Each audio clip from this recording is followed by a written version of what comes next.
To those of you that still play single-player games, how often do you go back through your favorites? I feel like it's something we're all guilty of. You play an amazing new game, get completely lost in its world or characters, maybe it has an engaging gameplay system or a palpable sense of progression, but then once you beat it, it sits on your shelf for years to come, gathering dust. I've seen the sentiment shared that some people prefer to savor those experiences, and that replaying one of your favorites is something that needs to be done sparingly, because otherwise you'll start to lose the magic. I think there's some truth to this. Pac-Man World 2 was maybe the first 3D platformer I ever played, and even though I still adore it to this day, my most recent playthrough of the game fell a little flat. I still really enjoyed the experience, but there were a lot of glaring flaws that the game had with pacing and level design, which is something I just never really noticed as a kid. That being said, even though in that particular instance some of the magic was gone definitely, I will never be able to erase the comfy memories I have of booting up my PlayStation 2 in 2004 or 5 and going through those first couple levels over and over again because I didn't have a memory card yet. And it's those kinds of memories that stick with me and make me wonder, does replaying games really ruin them? In my own personal experience, the answer is no. Now, of course, some games lend themselves to being replayed a lot more than others,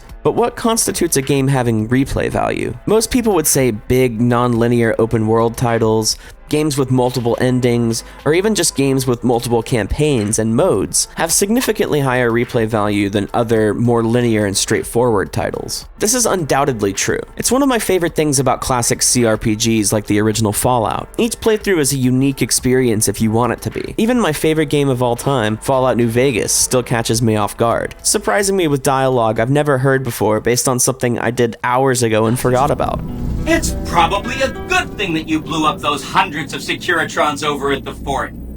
Controlling hundreds might have been confusing. But I would also like to argue the point that just because a game is linear and straightforward, and you're more likely to play it the same way every time, doesn't mean there isn't an inherent value to replaying it. I've played and replayed the Half-Life games an unreasonable amount of times, but it's undoubtedly at least a yearly tradition for me to go through the entire series. But why? These are straightforward action titles with unskippable scripted sections that I've seen dozens of times. Well, because I love Half-Life. Each time I go through these games again, I'm immediately swept back up in the atmosphere and feel like I'm 13 playing them again for the first time. It's like watching an old classic film that you've seen countless times or rewatching a comfort show. Sometimes there isn't anything better than turning on a game you're intimately familiar with and reveling in all the things that made you love it in the first place. And this isn't just nostalgia speaking. It took me until 2019 to fully fall in love with Resident Evil 4. I booted it up before when I was much younger, but it didn't completely grab me until I'd matured a bit, and when it did,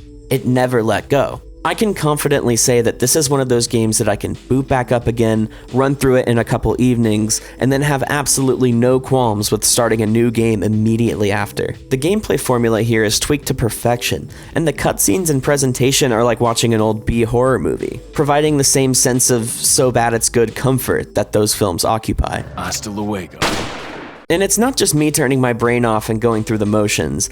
I legitimately still get excited for every little set piece, every boss encounter, every new weapon upgrade, to the point that I know, just writing the script, that it's gonna be hard to shut the game off when I have to get footage for this video. The point is, linear or non-linear, extra content or not, if a game is great, I will always be willing to come back to it. Speaking of non-linear games, I want to touch on Vampire the Masquerade Bloodlines. Let me ask you a question. Do you like Fallout New Vegas? Well, Vampire the Masquerade Bloodlines is like if New Vegas was on the Source engine and was released in 2004. A PC exclusive, this game was created by a lot of the same team who worked on the original 2 Fallout games. And the commitment to not lock down what the player character can and can't do, and give you a true RPG with multiple ways to approach almost any scenario is fully here, just as it was in those classic isometric Fallout titles. This is another game I come back to frequently. One reason for that being the vampire clans you choose when you create your character at the beginning of the game. There are 7 of them, each with differences in their dialogue, appearance, and reputation among other vampires you encounter. These differences change the game a lot, with 2 of them almost entirely altering your main story. One of these is the Nosferatu, who if you pick, you have to use the sewers to travel around the map to avoid detection from humans on the street. And you have a reputation for being the ugliest, most vampire-looking vampires around.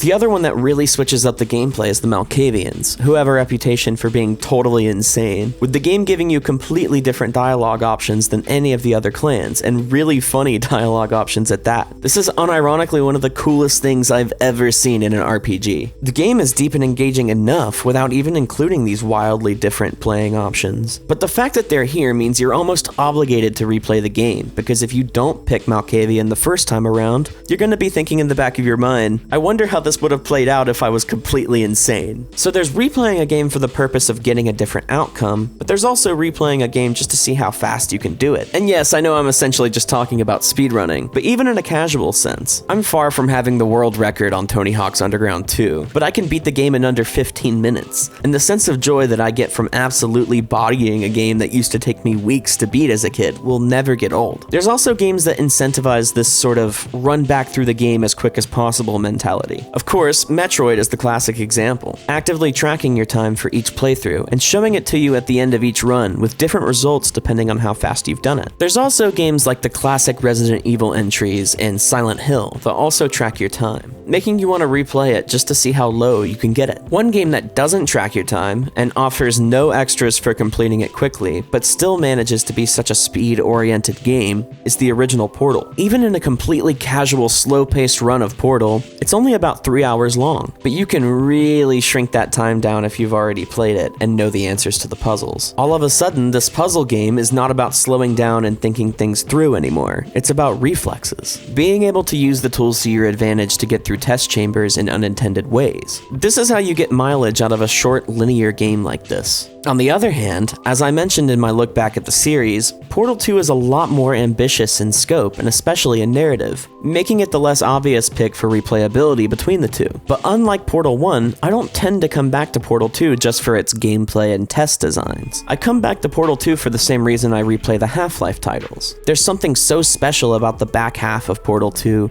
and the isolation you feel at the bottom of Aperture. In this case, it's not about replaying the game to get a better time or to see a different outcome. It's about re-experiencing one of my favorite video game stories ever told. What about gameplay? There are plenty of games that I come back to just for the sole purpose of them feeling good to play. The aforementioned Tony Hawk series is definitely one of them, and that's just something that never gets old to me. But I just made a 40-minute video on those games, so I'll leave it up to past me to talk your ear off about that. One of my best friends, Wyatt, who's made videos on the channel, often will come over just to shoot the shit and play some games. And though we started with trying to introduce each other to new games, a lot of the time what ends up happening is we'll just replay classics we've already beaten a ton of times. I can't tell you how many times we've played through the original Sonic Adventure. And yes, I've already discussed some of that game and its sequel's faults on the channel, but it's so fun to go through Sonic's campaign and see just how fast we can get through these levels, because the game just mechanically feels so good to control. Another one we played countless times is the original Donkey Kong Country. Finding secrets in levels, admiring the excellent presentation and soundtrack, losing our shit during the minecart levels, it never fails to get old. It's always nice to go back to, because Donkey Kong Country is one of the most tight and methodical platformers of all time. It's not an easy game to get sick of. Another game that has infinite replay value just based on its gameplay mechanics alone is Super Meat Boy. What an incredibly fluid and fun platformer, and one of the best controlling video games I've ever played. There's no getting sick of Super Meat Boy because the ceiling for improving at the game is so high you can't even see it. Great bosses, great soundtrack, the old one anyway. This game has so much to offer you that it's a shame that many people probably played it once, or maybe even never beat it and just put it down, never to give it another shot. I think that's really the point I'm trying to make with this video. If you're trying to savor your favorite single-player titles and prevent them from getting stale, I think that's totally valid. But I have to ask, if playing a game for a second time really taints it for you forever, then is that a fault of overexposure or the game itself? In my own personal experience, if I really enjoyed a game enough to say it's one of my favorites, I have no problem going back to it, and in fact find things to appreciate even more on repeat playthroughs. Some games are undoubtedly better for it than others, and I'm not trying to say that games without inherent replay value are bad. I've looked at a few in this video, but I think there's a point to be made about the value of replaying games, linear or non-linear, again and again. Some of my favorite experiences with a game ever are on repeat playthroughs,